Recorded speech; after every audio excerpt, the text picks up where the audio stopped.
चलिए अगली current affairs की क्लास पे हम लोग ध्यान देते हैं। कहाँ है, क्या है, क्लास 8। अब ये है RBI new strategy on rupees depreciation. रुपए का अवमूल्यन क्या होता है, पहले इस चीज को समझिए। What is depreciation of rupee, कौन बताए बेटा? रुपीज का अवमूल्यन क्या होता है? जब उसकी क्रय शक्ति जो होती है वो डाउन हो जाए। अरे यार, करेंसी को अवमूल्य करना। क्या पूछ रहे हैं? डेप्रिसिएशन ऑफ अ करेंसी, उसको डेप्रिशिएट करना अलग चीज है। तुम इन्फ्लेशन डिफ्लेशन ना बताओ। मुद्रास्फीति मुद्रास्फीति नहीं पूछ रहा, मैं पूछ रहा हूँ अवमूल्यन क्या होता है। अवमूल्यन क्या होता है मैं आपको बताता हूँ। लेट सपोज $1 बराबर 78 रुपये। बहुत ध्यान से समझना, $1 बराबर 78 रुपये हैं। आने वाले टाइम पे हमारी करेंसी बहुत वैल्यूएबल हो गई, तो अब हो गया $1 बराबर 45 रुपये। जब $1 बराबर 45 रुपये मिलेंगे तो लोग भारत में इन्वेस्ट नहीं करेंगे। करेंगे? नहीं करेंगे। भारत से पैसा ले जाएंगे। क्यों? क्योंकि 78 की जगह 45 रुपये देके डॉलर मिल रहा है, तो यहाँ जितना इन्वेस्टमेंट किया वो सारा वापस खींचेंगे। कम रुपीज़ में ज़्यादा डॉलर मिल रहा है ना, वो अपनी कंट्री में इन्वेस्ट करेंगे। बट अगर इंडिया का 88 रुपये का $1 हो तो क्या हुआ? अब लोग इन्वेस्ट करेंगे, क्योंकि $1 में 88 रुपये मिल रहा है, 44 की जगह दुगना मिल रहा है, तो यहाँ पे पैसा लगाओ। ठीक। अब भारत सरकार क्या करती है, जब हमारा रुपये मजबूत होता है डॉलर के कंपैरिजन, जब वो ऊपर उठता है तो क्या करती है, इसको नीचे गिराते हैं। आरबीआई उसे नीचे क्यों गिराती है? वो ये चाहती है कि इसका पैसा डाउनफॉल पे आए। अगर ये डाउनफॉल नहीं होगा तो फिर हम मार्केट नहीं चला पाएंगे, इन्वेस्टर्स नहीं आएंगे, फॉरेक्स नहीं आएगा, फॉरेन डायरेक्ट इन्वेस्टमेंट नहीं आएगा। तो करेंसी का अवमूल्यन किया जाता है डॉलर के कंपैरिजन, कि इंटरनेशनली हमारी करेंसी बहुत मजबूत ना हो जाए। अगर हमारी करेंसी बहुत मजबूत होगी तो हमें इशू क्या है? हमें पहला इशू ये है कि हम इंटरनेशनल करेंसी नहीं है। Indian rupee is not universally accepted, dollar is. तो डॉलर से मजबूत नहीं हो सकते। अगर कभी बहुत मजबूत होने की कोशिश होती है तो हम अपने आप को नीचे लाते हैं। क्यों लाते हैं? ताकि हमारे यहाँ इन्वेस्टमेंट आता रहे, हमारे यहाँ प्रॉपर में लोग मिलते रहें, जुड़ते रहें। कम समझ में आता है। नहीं समझ आया? ओके।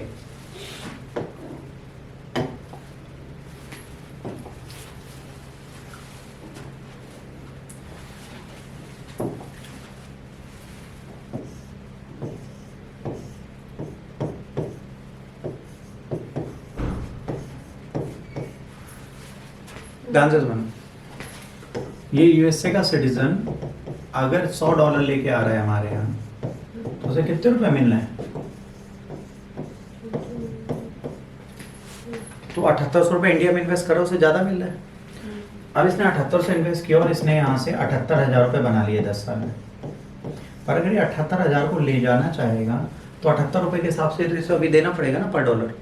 बट अचानक से हमारा रुपये मजबूत हो जाए और $1 बराबर 45 रुपये हो जाए, अब ये तुरंत अपना पैसा कैश कराएगा ना, डॉलर में कन्वर्ट कराएगा। मतलब हमारे यहाँ से इन्वेस्टमेंट उठा के अपनी कंट्री ले जाएगा, क्योंकि अब इससे ज़्यादा डॉलर मिलेंगे। अब इसे कितने डॉलर मिलेंगे? अगर ऐसे मिल रहे थे 78 के हिसाब से, तो इससे सिर्फ $1,000 मिल रहे थे। अब 45 के हिसाब से इसको ऑन एवरेज $1,600-1,700 मिल जाएंगे 1,000 की जगह। तो ये पैसा ले जाना चाहेगा ना। अब जो इन्वेस्ट कर रहे थे लोग अभी इन्वेस्ट नहीं करेंगे। क्यों? क्योंकि अब $100 बराबर इन्हें कितना मिलेगा? सिर्फ 45 रुपये। तो हमारी कंट्री में पैसा लगाना बंद कर देंगे। हमारी कंट्री में जो पैसा लगाया उसको निकालेंगे, क्योंकि अब उन्हें ज़्यादा डॉलर मिल रहा है हमारे यहाँ से। पर हमारे यहाँ पैसा लगाने से रुपीज़ कम मिल रहे हैं। रुपये मजबूत होने का मतलब क्या हुआ? इन्वेस्टमेंट में ज़्यादा डॉलर देने पड़ेंगे, और कोई ज़्यादा डॉलर देना नहीं चाहता। वो क्या चाहता है? जिसकी करेंसी कितनी कमज़ोर होगी वहाँ पे कम पैसे में ज़्यादा काम हो जाएगा। हम बीइंग व्यापारी क्या सोचते हैं? हम यही सोचते हैं ना कि अगर कोई चीज़ 1,000 रुपये की है और अगर वो 400 की मिले तो हम ले लेना। तो ये डॉलर का डेप्रिसिएशन एप्रिसिएशन एग्जैक्टली यही काम कर। अगर इंडियन रुपीज़ एप्रिशिएट होता है तो हमारे यहाँ से एफडीआई निकलने लगेगी, और अगर हमारा रुपीज़ डेप्रिशिएट होता है तो हमारे यहाँ एफडीआई आने लगेगी। फॉरेन इन्वेस्टमेंट तभी आता है जब हमारी करेंसी कमज़ोर होती है। मजबूत होगी तो नहीं आएगी, मजबूत होगी तो हम फंस जाएंगे मार्केट। जब भी हमारी करेंसी मजबूत हुई हमें प्रॉब्लम है, क्योंकि यहाँ से घूमना जाना आसान है फिर। पर फॉरेन से पैसा नहीं आएगा, व्यापार कैसे चलाओगे? फॉरेन से लोन भी जो आएगा वो क्या होगा? चुकाना आसान है। देखो इस समय ये अगर हो गया ना, ये तो लोन चुकाना आसान है, पे बैक कर सकते। बट अगर लोन ले रहे हो तो आपको कम मिल रहा है, समझना। ये लोन चुकाने का टाइम है, ये लोन लेने का टाइम। इस समय लोन चुका दो, कम पैसे में ज़्यादा पैसा निकल जाएगा डॉलर। अब एक बंदा था पहले एनएक्स में, बड़ा अच्छा बच्चा था, उसने कहा सर जैसे हम काउंटर करेंसी प्रिंट करते हैं इंडिया की, भारत सरकार आरबीआई से कह के खुद एक प्रिंटिंग मशीन नहीं बना सकती डॉलर की, है ना, एकदम टॉप सीक्रेट बना दे और बस वहीं से डॉलर प्रिंट करके अमेरिका पहुंचा दे।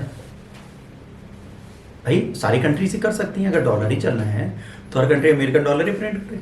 वो भी तो इन्वेस्ट किया है उसी में। बट यहाँ पर प्रॉब्लम क्या है, अमेरिका के हाथ में राइट है कि वो इंटरनेशनल मार्केट में कितने डॉलर फ्लो करेगा और कितने डोमेस्टिक मार्केट में रखेगा। अगर उससे ज़्यादा होते हैं तो उसको पता चलता है।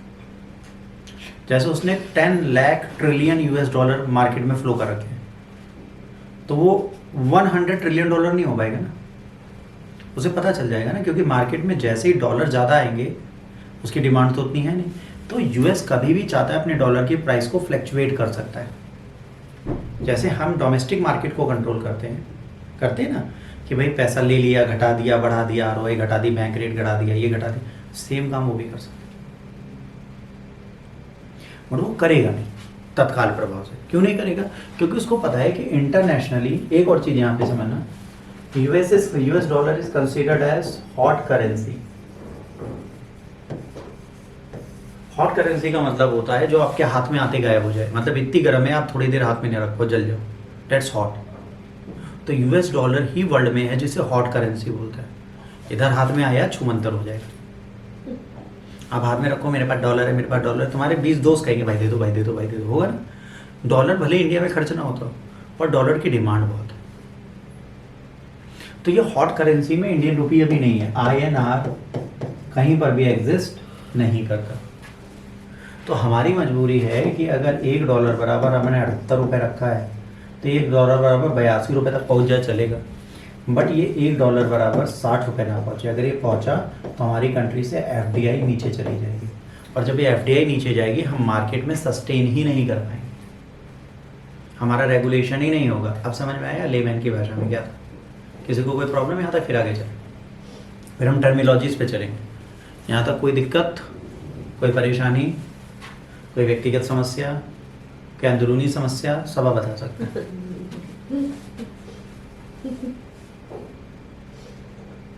नहीं? चलिए।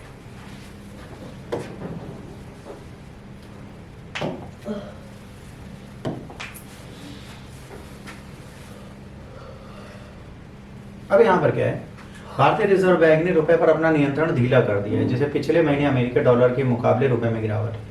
अब इन्होंने अपने कंट्रोल को रेगुलेट किया। इससे क्या हुआ, डॉलर के कंपैरिजन हमारा प्राइस जो है वो डेप्रिशिएट हो गया, नीचे हो गया। हमने क्यों किया? ठीक है, तीव्र गिरावट को रोकने के लिए रुपए को कड़ाई से प्रबंधित करने के पहले रुख से अलग है। अब क्या था, अभी ये क्या कर रहे थे, डॉलर, सुनो ध्यान से सुनो, अभी बहुत ज़्यादा महंगा हो रहा था, $1 बराबर 82-84 पहुँच रहा था। उन्होंने कंट्रोल किया कि डॉलर के कंपैरिजन में रुपीज़ हमारे स्ट्रॉन्ग हो, तो 82 से 78-76 ले आए, पर वो और नीचे जा रहा था तो उन्होंने ढीला छोड़ दिया कि अच्छा बढ़ने। समझना, पहले उन्होंने क्या किया, उन्होंने कहा $1 बराबर 82 रुपये पहुंचा, तो आरबीआई ने कंट्रोल कर लिया कि नहीं 82 पहुंच गया, बहुत महंगा हो रहा है, कम करो। अब वो वापस 76 आ गया, अब 76 से 72 जाने वाला था। इन्होंने कहा अच्छा ढीला छोड़ दो, जाओ बढ़ जाओ। तो ये गेम आरबीआई को खेलना पड़ता है, घटाओ बढ़ाओ घटाओ बढ़ाओ। पर अगर ये 78 से 82 पहुंच गया और 82 में एक जगह रुक गया काफ़ी दिनों तक, तो तुम 78 दोबारा नहीं ला पाओगे। पर अगर ये 78 पे ही है और 82 से वापस 78 ला रहे हो, 72 से भी वापस 78 ला रहे हो, तो मैनेजेबल है। मतलब हम ऑन एवरेज आज भी मानते हैं $1 बराबर 80 रुपये ना, इससे ऊपर नहीं जाते ना। आज से 4 साल पहले जब पढ़ा था तो $1 बराबर 70 रुपये होता था, ठीक। उससे 4 साल पहले $1 बराबर 60 रुपये होता था। जब बेटा हमारा देश आज़ाद हुआ और 1991 का आपको कंडीशन पता है, 1991 में क्या था? आपको हंसी आएगी। 1991 में जब हम जाते हैं तो 1991 में हमारे लिए सबसे बड़ी प्रॉब्लम ये थी, $1 बराबर 1 रुपये। क्यों? क्योंकि हमारे इन्वेस्टमेंट होता ही नहीं था। फिर 1991 में आया ग्लोबलाइजेशन, प्राइवेटाइजेशन, लिबरलाइजेशन। जब ये आया बहुत अच्छे से, ये सॉरी यहाँ पे 11-12 रुपये था। 1948 में $1 बराबर 1 रुपये, ठीक। इस वैल्यू को भी हम बियर कर रहे थे। पर जब इंटरनेशनल करेंसीज हमारी कंट्री में आने लगी, हमारे इन्वेस्टमेंट आने लगा, अब क्या हुआ, डॉलर के साथ इंडियन रुपीस की वैल्यू बढ़ने लगी। अब ये 100 रुपये तक जाने की कगार पर है। बेटा क्लास के बाद पूछिएगा जो भी पूछना, कोई इमरजेंसी हो तो मैसेज कर सकते हैं आप लोग, ठीक। तो ये जो डॉलर है रेगुलेट क्यों होता है? ये डॉलर इसलिए रेगुलेट किया जाता है क्योंकि जब तक हमें ग्लोबल मार्केट की ज़रूरत नहीं थी तब तक हम उस चीज़ को बिल्कुल रेगुलेट नहीं कर सकते थे, पर जब हमें ग्लोबल मार्केट की ज़रूरत पड़ी, अब हमारा प्राइस रेगुलेट इसलिए नहीं हो सकता, मजबूत इसलिए नहीं हो सकता क्योंकि हमें डॉलर चाहिए इंटरनेशनल। तेल लेना है, डॉलर चाहिए। डिफेंस डील लेनी है, डॉलर चाहिए। इंटरनेशनल इन्वेस्टमेंट चाहिए, डॉलर आएगा। तो हर जगह तो हमें डॉलर चाहिए ना, तो हम अपनी करेंसी को ज़्यादा रखेंगे वहाँ पे और बहुत सारे डॉलर्स हम मांगेंगे। तो ये जब डॉलर का गेम आएगा तो हमारी करेंसी जो होगी वो क्या होगी, धीरे धीरे एप्रिशिएट होती चली जाएगी। 2008 में बेटा अगर आप गूगल ढूंढिए तो $1 बराबर 45 रुपीज़ ही हुआ करता था, बस। आज 78 है, 80 है। रीज़न, हमने 2014 के बाद से सबसे बड़ी गलती कहाँ की? 2014 से पहले अगर आप 2008 की बात करें, जब ग्लोबल स्लो डाउन आया था, याद है आपको? 2008 में ग्लोबल स्लो डाउन आया था। अमेरिका के कई सारे बैंक क्रश हो गए थे, ख़त्म हो गए थे। सिटी बैंक ने भी विक्रम पंडित को रखा था, ठीक है, और स्टैंडर्ड चार्टर्ड, ये सारे बैंक खत्म होने के कगार पे थे। अब यहाँ पर क्या हुआ था, इस ग्लोबल स्लो डाउन में पूरा वर्ल्ड स्ट्रगल कर रहा था, इंडिया नहीं कर रहा था। अब यह इंडिया स्ट्रगल क्यों नहीं कर रहा था? क्योंकि इंडिया ने एफडीआई का एक रूल बनाया था, मनमोहन सिंह जी ने। क्या? 51% इंडियन पार्टनर, 49% फॉरेन पार्टनर। इस टाइम पे आया था वॉलमार्ट, वो किसके साथ मिलकर आया था? भारती के साथ, भारतीय एयरटेल वालों के साथ नहीं। भारती के पास स्टेक थे 51%, वॉलमार्ट के पास थे 49%। ये चाहता था, जब ग्लोबल स्लो डाउन आया, चाहता था कि यहाँ से पैसा डंप करें और जल्दी से अमेरिका ले जाएं, बट इसकी कोई नहीं सुनेगा। क्यों? क्योंकि भारती का से था, ये 51 स्टेक होल्डर थे, इसने इनको भागने नहीं दिया। तो ये 51-49 का मॉडल बहुत ज़्यादा वैलिडिटी में था, बहुत ज़्यादा सटीक था, बहुत ज़्यादा अच्छा था। फिर आए मोदी साहब। मोदी साहब ने कहा 100% एफडीआई। मतलब अगर कोई फॉरेन कंपनी आती है, जैसे आज वॉलमार्ट है, वॉलमार्ट ने फ्लिपकार्ट सब खरीद के बैठी है। वॉलमार्ट क्या है? एक 100% एफडीआई वाली कंपनी है। इसका पूरा एफडीआई इसका खुद का है, मतलब पूरा पैसा इसने लगाया। होंडा 100% एफडीआई लेके बैठी है अपना, ठीक। इसके बाद निशान, सुजुकी, ठीक है, टोयोटा, ये सारी वो कंपनीज हैं, और भी कई कंपनीज हैं जो लोकल्स में। अब ये सारी कंपनीज खुद का एफडीआई लगा रही है ना। कल को अगर उनकी कंट्री में प्रॉब्लम हुई, क्या करेंगे? सारा पैसा हमारी कंट्री से बाहर निकालेंगे, जो उस टाइम पे ग्लोबल स्लो डाउन पे हुआ था। जब ये करेंगे तो हम 100% फॉल कर जाएंगे। डॉलर बढ़ने का कारण है ये। आज रुपीस जो हैं उनकी वैल्यू बहुत ज़्यादा महंगी इसलिए हो रही है क्योंकि इस टाइम पे हम क्या कर रहे हैं? हम 100% एफडीआई ले रहे हैं। अब 100% एफडीआई कब मिलेगा? जब $1 बराबर हमको 82 रुपये मिलेगा, ना कि $1 बराबर 45 रुपये। तो इसलिए हमने अपने आप को डेप्रिसिएशन से रोका नहीं। हम अपनी करेंसी को डेप्रिशिएट होने देते हैं ताकि हमारे पास ज़्यादा पैसा है। और ये इन्वेस्टमेंट क्यों हमारे लिए फ़ायदेमंद है, इसको भी घुमा दो। अगर हमारे पास पर month 2 lakh trillion US dollar आ रहा है, तो हम अपनी डिफेंस डील्स, अपनी ऑयल नीड, अपनी ऑल इंटरनेशनल नीड बिना फॉरेक्स को छेड़े पूरा कर सकते हैं। हमें जितना डॉलर चाहिए उतना हमें ऑलरेडी मिल रहा है इन्वेस्टमेंट से। प्रॉब्लम कब आएगी? जब ये पैसा आपको वापस देना पड़ेगा, जब आपको रिटर्न करना पड़ेगा। और ऐसा नहीं है जिस दिन सारी कंपनी भागेगी आप कर दोगे $1 और 20 रुपये। ये इंटरनेशनली अलाउड नहीं है। जिस तरीके की मार्केट होगी उस तरीके से रुपीस और डॉलर डेप्रिशिएट और अप्रिशिएट होंगे। ऑल सडन आप पैसा घटा बढ़ा नहीं सकते कि आज सुबह उठे आपने कहा आज $1 बराबर 10 रुपये, नहीं हो सकता। $1 बराबर 82 रुपये है, 82 रुपये 82 पैसा हो सकता है, और 80 रुपये 82 पैसा हो सकता है। ये तो फ्लक्चुएशन चलता है मार्केट में, इससे ज़्यादा नहीं चलता। तो ग्लोबल ट्रेड एक बहुत बड़ी चीज़ है जिसके चक्कर में इंडिया भी फंसेगा। इसीलिए आरबीआई कभी अप्रिशिएट करता है करेंसी को, कभी डेप्रिशिएट करता है। वो उसका रूल है और उसका काम है। अगर वो नहीं करेगा तो वो ज़्यादा फंसेगा। ये प्रॉब्लम उसके साथ चलती है।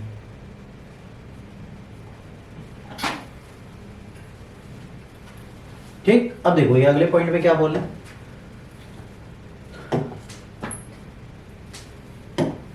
ये अगले पॉइंट में ये बोल रहे हैं कि आरबीआई का हस्तक्षेप कम होना रुपए के अपविलियन के प्रति बढ़ती सहनशीलता को दर्शाता है, जो इसे बाजार की शक्तियों के साथ संरेखित करता है और भंडार पर दबाव को कम करता है। जो हमारा फॉरेक्स है उस पर प्रेशर कम होगा अगर हम डेप्रिसिएट कर देंगे। क्यों? क्योंकि अब लोग पैसा निकालेंगे नहीं, हमें देंगे ना। डेप्रिसिएशन जैसे ही कि हमने करेंसी का, हमारे इन्वेस्टमेंट बढ़ने लगेगा। तो ये कह रहे हैं इससे क्या होता है, जो हमारा फॉरेक्स है उस पर दबाव कम होता है। विशेषज्ञों सुझाव रुपए के लिए व्यापक दायरे की अनुमति देने के लिए आरबीआई का दृष्टिकोण विवेकपूर्ण है, जिससे संसाधन व्यय में कमी आएगी। Analyst suggest that RBI approach of allowing the wider range of the rupees is prudent, reducing resource expenditure. ठीक, यहां पर जाहिर सी बात है, अगर हम रुपीस को डेप्रिसिएट नहीं करेंगे आरबीआई के कहने में, तो हमारे ज्यादा संसाधन बाहर जाएंगे, हमें ज्यादा मेहनत करनी पड़ेगी, ज्यादा चीजें बेचनी पड़ेगी, उससे हम बचेंगे। Market experts believe it's too early to attribute the change to the new RBI governor Sanjay Malhotra, who took charge in December 11, 2024. कह रहे संजय मल्होत्रा ने बैठते ही एप्रिसिएशन का गेम खेलना स्टार्ट कर दिया, बहुत जल्दी है। अब इनको कौन बताए कि जो गवर्नर बनता है वो डिप्टी गवर्नर बहुत सालों से रहता है, उसको सब पता है। हमारी हिस्ट्री के प्रोफेसर जा चुके हैं वहां से, अब हम प्रॉपर इकोनॉमिस्ट बैठा है, तो वो पागल नहीं होगा, उसको पता है वो क्या कर रहे हैं। रुपए में गिरावट आरबीआई की हस्तक्षेप रणनीति में संभावित पुनर्संतुलन को संकेत देती है, जो डॉलर के मजबूत होने और वास्तविक प्रभावी विनिमय दर को अधिक मूल्यांकन से प्रेरित करती है। अब ये जो रियल इफेक्टिव एक्सचेंज रेट है उसको रेगुलेट कर रहा है। ये क्या कर रहा है कि अगर 82 है तो 82 ही रहे, वो 78 ना पहुंचे। इस कोशिश से क्या होगा, डॉलर हमारा स्ट्रांग होगा, डॉलर स्ट्रांग होगा, हमारे इन्वेस्टमेंट बढ़ेगा। किसी देश की मुद्रा के मूल्य में अन्य मुद्राओं के सापेक्ष मानने का एक तरीका है। रील क्या होता है, रील मेजर करता है कंट्री की करेंसी की वैल्यू, जो अदर कंट्रीज की वैल्यूज हैं उनके साथ पर इन्फ्लेशन को एडजस्ट करके क्या करता है, हमारे यहाँ जो महंगाई की दर है उसको रेगुलेट करता है। ठीक है, तो ये बैलेंस दिखाता है इकोनॉमी हेल्थ को कि हमारे देश की इकोनॉमी किस तरीके से रहे। फॉरेक्स रिजर्व की अगर बात करें बेटा, तो 79 बिलियन सितंबर 2024 से डिक्लाइन हुआ है। कितना? 79 बिलियन, क्योंकि रुपीस एप्रिशिएट हो रहे थे डेप्रिशिएट होने की जगह। कब तक? अब कितना है, अब यहां से कहां पहुंच गया, 625.87 बिलियन चला गया था 10 जनवरी तक। मतलब लोग पैसा निकाल रहे थे हमारे देश से, है ना। The fall was attributed to the dollar sale to manage the rupee and the foreign investor withdraw amounting over 1,43,000 crore. जब रूपी मजबूत हुआ तो लोगों ने क्या किया, अपना पैसा निकालना स्टार्ट कर दिया, 1,43,000 करोड़ निकाल चुके थे। अब इससे क्या होगा, मार्केट लिक्विडिटी डेफिशिएट होगा। अगर इस इंटरवेंशन पे हम ध्यान नहीं देंगे तो आने वाले टाइम पे हमारे क्या होगा, कैश रिजर्व रेशियो डाउन चला जाएगा। ठीक, और इसको रेगुलेट करने की जरूरत है। आप वीकर रूपी में accelerate imported inflation specially for the oil product, adding inflationary pressure projected 4.52 quarterly. अब यहाँ पर इन्होंने ये कहा कि जब कमजोर रुपए हो तो आयात को बढ़ा सकता है। ठीक है, आयातित मुद्रास्फीति बढ़ा सकता है। इसका मतलब क्या होगा, अगर रुपये कमजोर होगा तो हमें ज्यादा डॉलर देना पड़ेगा ना, फॉरेन में तो हमें ज्यादा देना पड़ेगा ना, एज ऑब्वियस है। अगर मान लीजिए 82 रुपए का डॉलर है 77 रुपए की जगह, तो हमें ज्यादा डॉलर देना पड़ेगा ना तेल खरीदने के लिए, तो तेल तो महंगा मिलेगा ना। अगर वो 47 रुपये तो हमें तेल सस्ता मिलता है। तो कह रहे हैं जो हम चीजें खरीद रहे हैं वो हमें महंगी मिलेगी। हमें फॉरेक्स मिलेगा, बिल्कुल सही है, हमें फॉरेन इन्वेस्टमेंट मिलेगा, बट हमें भी तो तेल आगे बेचना है, लेना है ना, और पेट्रोल कंपनियों को देना है, तो वो तो महंगा मिलेगा ना। अगर आपने रुपीस को डेप्रिशिएट किया तो ठीक, डॉलर स्ट्रेंथ। अगर रुपए की इस चाल से इस बात पर निर्भर करता है अमेरिकी डॉलर और मजबूत होता है, स्थिर रहता है। अब यहाँ पर बात है ये स्थिर हो जाए, मतलब 78 पे रुक जाए, ठीक है, बट अगर ये 78 की जगह 82 ले गया इंडियन करेंसी को, तब दिक्कत है।